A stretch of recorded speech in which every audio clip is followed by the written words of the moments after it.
Pesantren Digital Aswa, Another Way to Jannah.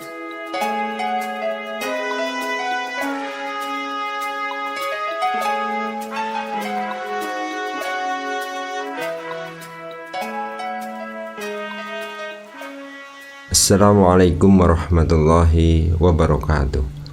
Bismillahirrahmanirrahim. Alhamdulillahi rabbil alamin. Wassalatu wassalamu ala sayyidina Muhammadin wa ala alihi wa ashabihi ajmain, amma ba'd.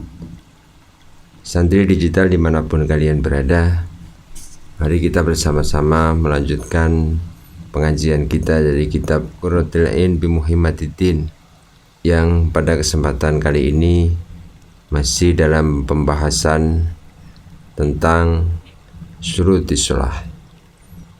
Mari kita buka bersama dengan Ummul Kitab ila hadratin Nabi Mustafa Muhammadin sallallahu alaihi wasallam, ila hadrati jami'il musannifin wal muallifin wa nahusuhusun muallif hadha kitab Al-Alamah Zainuddin Abdul Aziz bin Zainuddin Al-Malibari, wa ila hadrati syekhina wa ustadina wa ila hadrati Simbah Huduri, Simbah Abdurrahman Huduri, Simbah Ahmad Muhammad Huduri.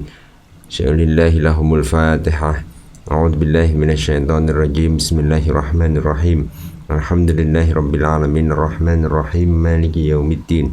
Iyyaka na'budu wa iyyaka nasta'in, ihdinas siratal mustaqim, siratal ladzina an'amta 'alaihim ghairil maghdubi 'alaihim waladdallin. Amin. Bismillahirrahmanirrahim. Wa khamisuha istiqbalul qiblati. Wa khamisuha utawi kaping 5 syurutis shalah iku istiqbalul qiblati, madhep kiblat. Illa fi syiddati khaufin, angin ing dalem tingkah bangete wedi, wa nafli safarin, lan salat sunate pelungan mubahin kang den wenangaken, wa alamasyin lan ing atase wong kang mlaku apa itmamu ruku'in, ai wa yajibu alamasyin, apa itmamu ruku'in nyampurnake ruku', wa sujudin lan sujud, wa istiqbalun lan madhep kiblat fihima ing dalam karone ruku' wa sujud, wa fi taharrumin lan ing dalam takbir taharrum. Bismillahirrahmanirrahim. Wa khamisuha istiqbalul kiblati. Syarat salat yang kelima adalah menghadap kiblat, ai istiqbalu ainil kiblati, menghadap Ka'bah bisodri, dengan dada kita. Yang dimaksud di sini adalah kiblat itu Ka'bah, atau kita di Indonesia menghadap ke arah barat dengan posisi dada kita lurus dengan ainil kiblah atau ainil Ka'bah.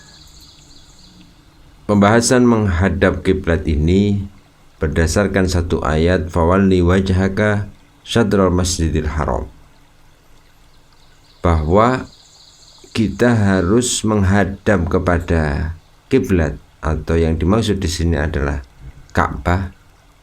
Ini dengan yakin kalau orang itu ada di dekatnya Ka'bah, dan dengan dzanni atau dengan satu prasangka ketika orang itu berada di jauh dari Ka'bah. Jadi ketika kita berada di Indonesia umpamanya, kita harus menghadap ke arah barat dengan ada satu dzon bahwa saat kita berdiri, saat kita melakukan sholat, kita telah menghadap kepada ainil Ka'bah.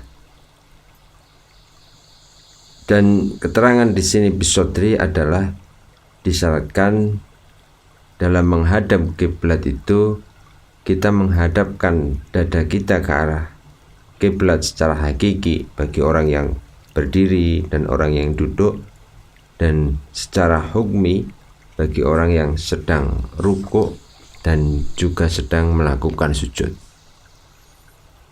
Ketentuan ini berlaku kecuali bagi orang yang tidak bisa menghadap ke arah kiblat karena dalam keadaan orang tersebut seumpama berperang fi syiddati khaufin, maka orang yang sedang dalam peperangan boleh menghadap ke arah manapun ketika dia berjalan atau naik kuda umpamanya, boleh menghadap atau membelakangi kiblat.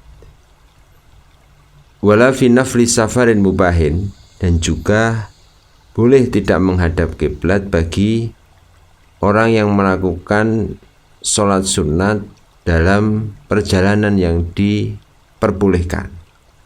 Maksudnya perjalanan yang tujuannya bukan melakukan kemaksiatan. Seumpama kita melakukan sholat sunat ketika dalam perjalanan, baik kita naik kendaraan ataupun sedang jalan kaki, kita boleh menghadap ke arah tujuan kita. Keterangan ini dalam kitab I'anatul Talibin disampaikan bahwa syarat tujuan itu yaitu tujuan yang ala masafatin